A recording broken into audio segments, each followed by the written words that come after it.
This is yours. This is mine? Yeah. Oh, okay, thank you. I'm gonna take your Oh, seat. there. Oh, thank you. Oh my I did it gosh. for you. I said, what is Beautiful. Mr. Carrey gonna like? And I was like, I'll go with this. Gorgeous. I'm glad. I Gorgeous. loved your hair in the movie too. Oh, thanks. It was awesome. Yeah, yeah. I'm a weird person. Yeah. All right. So just so you know, like the first time I saw your character, I thought over the top, just like Vegas. Uh-huh. And I had my face covered for some of your stunts. So tell me what you thought when you first saw and read. So you can go back someday when you're feeling dangerous.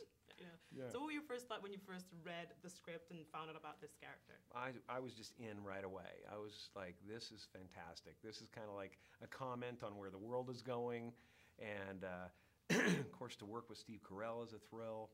Alan Arkin, I'm just in love with, and Steve Buscemi. So Olivia Wilde, all these people are people that I love, and I really wanted to just mix it up with. You know, it's kind of the mood I'm in right now. Is I got my own movies, but I want to jump in and not micromanage things so much, and just have some fun just playing with other people that I like. You know.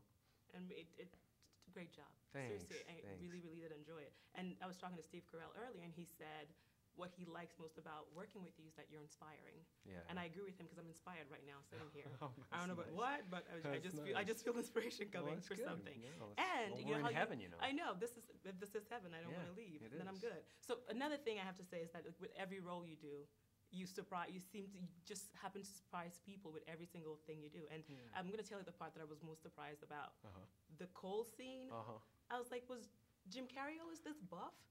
What's the secret to the buffness? Well, I've never taken my shirt off before. We were like, what's going on? Like, do you, what, I don't want to have to live up to that. No, frankly. now you do. What's the secret to that? Because It's, you know, my diet is pure antimatter.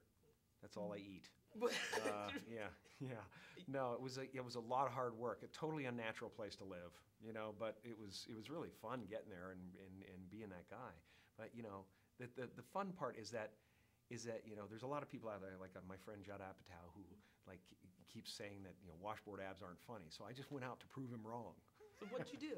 I just was, you know, I just got all, you know, I worked out like a dog. I mean, I worked out twice a day, and Wow.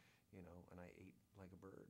That's great. And that's what it was. I'm gonna go do that. And, but at the same time, it was the inside of the character that inspired it because he's such an egomaniac. You know, he's so in love with himself, and he so thinks he's superior to everybody, and that their puny brains are amusing to him. That he has to be a god. He doesn't you know? even walk. He levitates hovers. around. Exactly. He just does whatever he does. He levitates. And you've brought so much magic to the screen, and now I hear you doing it with a children's book. Yes, yeah. Tell us about I'm how really Roland looking forward to rolls. this. Well, this is the thing. It's kind of spilling out in every direction at this point, and I'm just not editing it anymore. So I wrote this children's book, and it's coming out in September. If they're interested in it, look up Roland at howrolandrolls.com. And it's the story of a wave named Roland who's afraid that one day when he hits the beach, his life will be over.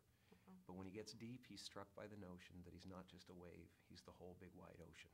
Oh, wow. And it's a metaphysical children's book that deals with a lot of serious issues in a really childish way. And it's going to be beautifully illustrated, and I think children are going to like it, and parents are going to feel safer when they go to bed. What inspired it?